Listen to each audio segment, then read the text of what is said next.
प्रणाम सुंदर साहब। छत्रसाल महाबली करियो बड़े बड़े शौर्य रस स्तंभ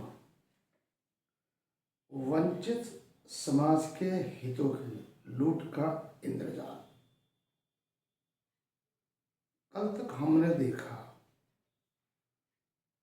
भारतीय संस्कृति अध्यात्म दर्शन 85% मूल निवासी आदिवासी एवं बहुजन वंचित समाज 3500 साल से जिस समाज को बुनियादी सुविधा जहाँ हम शिक्षा एवं स्वास्थ्य दूर रखा गया, धर्म के नाम पर, संस्कृति के नाम पर, आर्थिक उपार्जन, भेदभाव, छुआछूत, ऊंच नीच, जिसे कहा जाए तो पशुवत, पशु से भी बदतर उनकी जिंदगी 3500 साल तक गुजरी। और जो शासित वर्ग थे केवल 5%, आज भी अपने आप को मुफ्तखोरी, मुफ्त का मान सम्मान, निजी महत्वाकांक्षा के तहत अपने ही कहने के तो हिंदू धर्मी भाई को गरीब, दरिद्र, पिछड़ा, छुआछूत, अमीर गरीब का भेदभाव रखते हैं। तो उनकी मानसिकता कैसे है? उनका संविधान मनु का संविधान, जहां पर तुलसीदास स्वयं कहता है, ढोर गवार पशु और नारी, ढोर गवार पशु और नारी सभी ताड़ना के अधिकार के दिन। कहने का तात्पर्य ढोर है, गाय, बैल, भैंस, गधा, सुअर। गवार मतलब अशिक्षित,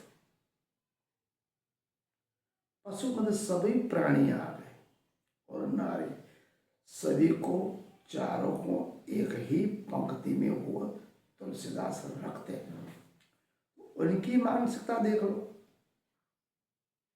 समग्र रामायण में छुआछूत, ऊंच नीच, अमीर गरीब केवल इस श्लोक से पता पड़ता है कि जिसको महान रामायण का रचयिता कहते हो तुलसीदास को, उसकी मानसिकता नारी के बारे में कितनी जघन्य अपराध जैसी है।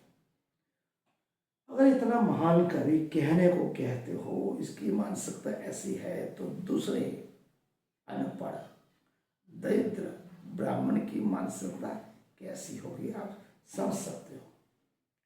तो आज का विषय है एक ऐसा जंगल राज जहां पर बहुसंख्यक मूल निवासी आदिवासी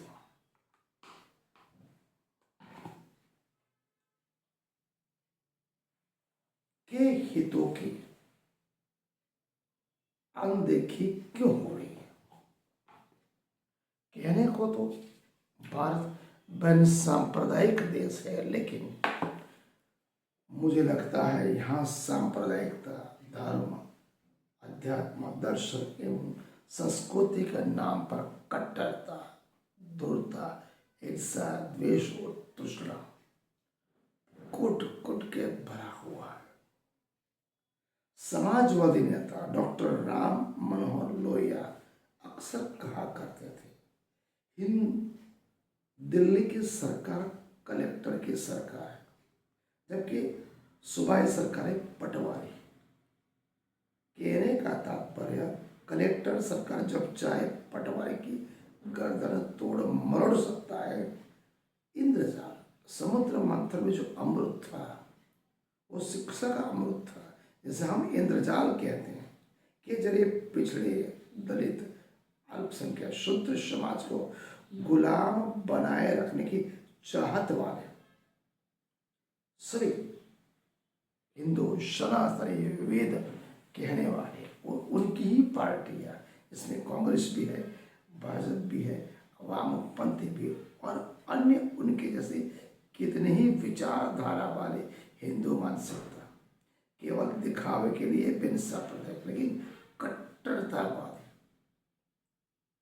अपने तथाकथित विरोधाभासी विचारधारा को कोटि के टांग देते हैं और इंद्र का सिंहासन प्रधानमंत्री का, संसद का, मिनिस्टर का स्वयं के लिए आरक्षित करने हेतु कितनी ही बेशर्मी से सभी पार्टियां एकजुट हो जाती।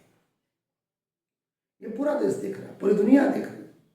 भविष्य को सोच इनकी क्या है, इनके समझ में ये आ गया है कि जिस तरह से पिछले दलित, बहुजन, आदिवासी, वनवासी डॉक्टर बाबा साहब आम्बेडकर का संविधान के तहत शिक्षा और स्वास्थ्य एवं सत्ता की भूख जिस तरह से इन लोगों में बढ़ रही है, वो दिन दूर नहीं कि इनका इंद्र का शासन धीरे धीरे खतरे में पड़ेगा। ये जो तिकड़ी है, पिछले दलित, आदिवासी, शूद्र, अधिशूद्र अगर यहाँ तक पहुंच गए, दिल्ली का शासन कब्जे कर लेंगे तो हमारा क्या होगा? आधिपत्य जमा सकते हैं। अगर आधिपत्य जम गया, ये समझते हैं इनमें कौन था पहले, मुलायम सिंह यादव था, लालू प्रसाद यादव, शरद यादव था, मायावती, वैसे अभी तो आपस में झगड़े कर रहे हैं, लेकिन उनके वंश अगर एकजुट हो गए, विचारधारा तो एक ही है, दलित, पिछड़ों, शूद्र, अधिशूद्र को आगे लेना, वहां से इकट्ठे हो गए तो दिल्ली दूर नहीं, तो दिल्ली को इनसे कब्जे से रोकना है तो ब्रह्मास्त्र चलाना पड़ेगा, वोट लगाना पड़ेगा। तो ये समझ रहे कि महिला आरक्षण की बात उन्होंने की, जो 100% संवैधानिक तौर पर एक कदम विरोधी है। महिला आरक्षण से दो काम होते हैं। पहला, उन सीटों को आरक्षित करके मजबूत पिछड़े दलित अल्पसंख्यक जो राजनीति में आगे बढ़ना चाहते हैं उनको रोक दिया जाए। दूसरा, 33% महिला आ गई तो 33% तो वैसे ही कट हो गई। और दूसरी बात, कांग्रेस, भाजपा, वामपंथी, अन्य दल ये भी जानते हैं दलित, पिछड़े और शूद्र वर्ग में ले देखिए 1 या 2% इतनी महिला है जो शिक्षित है, राजनीति में आगे आना चाहती है, जो सवर्ण महिलाओं के हिसाब से राजनीति, धार्मिक और शिक्षित तौर पर उनकी बराबरी नहीं कर सकती। तो कोटा से कोटा बढ़ा दो तो ये पिछड़े दलित अल्पसंख्यक अपने आप चुप हो जाएंगे, तो उनका आसान बन जाएगी। इसलिए वो 33% आरक्षण के तहत ऐसी चीजें लाना चाहते हैं कि जाति, ताकि ये दलित, पिछड़े, शूद्र, आदिवासी, शूद्र राजनीति में आगे न बढ़ सके। हमारे विद्वान दलित, पिछड़ा, आदिवासी ये बात कहते हैं कि इनको ऊपर सुप्रीम कोर्ट के न्याय का कुछ काबू होना जरूरी है। निश्चित अनुपात में महिलाओं का टिकट दो, लेकिन ये अभिजात्य वर्ग रास नहीं आता। संविधान विरोधी सभी राजनीतिक दल संविधान विरोधी है। महिला आरक्षण को पंचायत की तरह पिछड़े दलित महिलाओं को आरक्षण को सुझाव में लोग दरकिनार है। ये केवल अपने हित हेतु जीने के सिद्ध देते हैं, केवल उपयोग करते हैं यहाँ के मूल निवासी आदिवासी पिछड़ों को, पुरुष वर्ग और महिला वर्ग। इन्हें अपचा और उल्टी होने के बावजूद भी खाने की आदत पड़ गई है। इन्हें सामने वाला गरीब है, दलित है, पिछड़ा है, शूद्र है, अतिशूद्र है, शिक्षा स्वास्थ्य मरहूम है। अभी केवल 75 साल हुए, शिक्षा की जो भूख बढ़ी, राजनीति की जो भूख बढ़ी, उनको पेट में रास नहीं आ रही। अभी भी 60% पब्लिक गरीब, दलित, पिछड़े, अशिक्षित है। ये उन लोगों को भूख, दीनता, उपेक्षा, सटे पीठ, भूखे पेट, सूखी हड्डियों की उनको परवाह नहीं है। इन्हें तो स्वयं खाना है, अपनी कई पीढ़ियों तक मान सम्मान, मुफ्त का खाना, विपुल संपदा और अधिकार संरक्षित रखने की वो बात करते हैं। निर्लज आदत पड़ती है। इसलिए न्याय अन्याय, संविधान शब्द हो या न हो, उन्हें उनको कोई मतलब नहीं। संवैधानिक आरक्षण के विरोधी जो असंवैधानिक महिला आरक्षण वो भी इसलिए लाना चाहते हैं, जबरदस्ती पकड़े कि पागलपन की हित सीमा इतनी सभी दल इकट्ठा हो जाएंगे कि उनको पता है वो इंद्र रूपी सिंहासन है और संसद उनके पहलू में।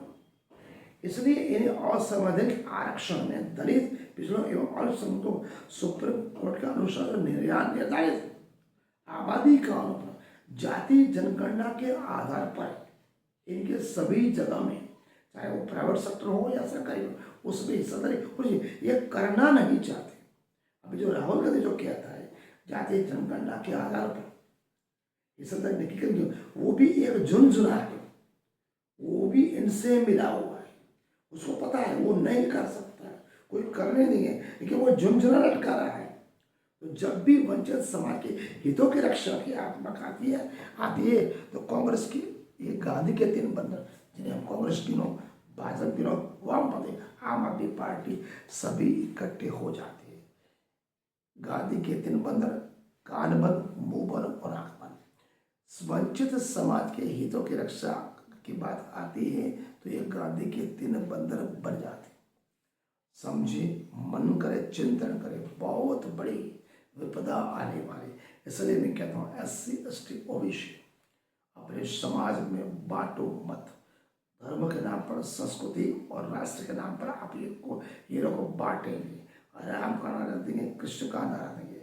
उनके जितने भी नेता है, उद्योगपति, उनके बच्चे पढ़ रहे, लिख रहे, आगे बढ़ रहे, आपको झंडा पकड़ाना चाहते हैं, तलवार हाथ में देना चाहते हैं। आप लड़ो और मरो। देखो, कोई मंदिर, कोई मस्जिद, कोई गुरुद्वारा में जाने की जरूरत नहीं। मंदिर में VIP गेट होता है, VIP लाइन होती है, VIP दर्शन होते, केवल मंदिरों में छुआछूत, ऊंच नीच, अमीर गरीब और भेदभाव होता है। जबकि मस्जिद में अमीर गरीब नहीं, ऊंच नीच नहीं, कोई VIP गेट नहीं, कोई VIP लाइन नहीं। उसी तरह गुरुद्वारा में ऊंच नीच नहीं, अमीर गरीब नहीं, छुआछूत नहीं, कोई VIP गेट नहीं, VIP कोई लाइन नहीं। उसी तरह चर्च में, ईसाई परंपरा में ऊंच नीच नहीं, अमीर गरीब नहीं, VIP गेट नहीं, VIP हार नहीं। आपको समझो, हिंदू होना कोई जरूरी नहीं, ना स्वर्ग है ना नरक है। अगर आपको मंदिर में प्रवेश नहीं देना चाहते, नहीं करना देते, उस मंदिर को छोड़ दो, उस देवी देवता को छोड़ दो। कोई पाप नहीं लगने वाला, कोई पुण्य नहीं लगने वाला। मैं तो कहता हूँ किसी की पूजा करने की जरूरत नहीं। अपने माँ बाप की पूजा करो, अपने महापुरुषों के जीवन चरित्र को पढ़ो और समझो। मैं ये भी कहता हूँ मनुस्मृति पढ़िए, जलाने से पहले उसको पूरी तरह पढ़ो, संशोधन करो क्या लिखा है SC ST OBC दलित, पिछड़ों, शूद्रों के लिए। रामायण भी पढ़ो, गीता भी पढ़ो, कौन क्या बोल रहा है उसको पढ़ो, केवल सुनो मत। आप पढ़े लिखे हो तो मनन करो, चिंतन करो, क्या लिखते हैं ये कथित धर्मगुरु, कथित ब्राह्मण, पुरोहित, पंडित, कपोल कल्पित बातें लिखी है। न स्वर्ग है न नरक, सब कुछ यही है। अपने मनुष्य मानव मात्र एक समान, भाईचारा, समानता, एकत्व और प्रेम की भाषा सीखो। जिस जबान में वो बात करना चाहते हैं उसी जबान में आप बात करो, पीछे हटना नहीं है। बाबा साहब अमर ने कहा था शिक्षित बनो, संगठित बनो, संघर्ष बनो। उसके लिए शिक्षा जरूरी है, संगठन होना जरूरी है, संघर्ष तो हम करेंगे। आज का अध्याय हम यहाँ पूर्ण होते हैं।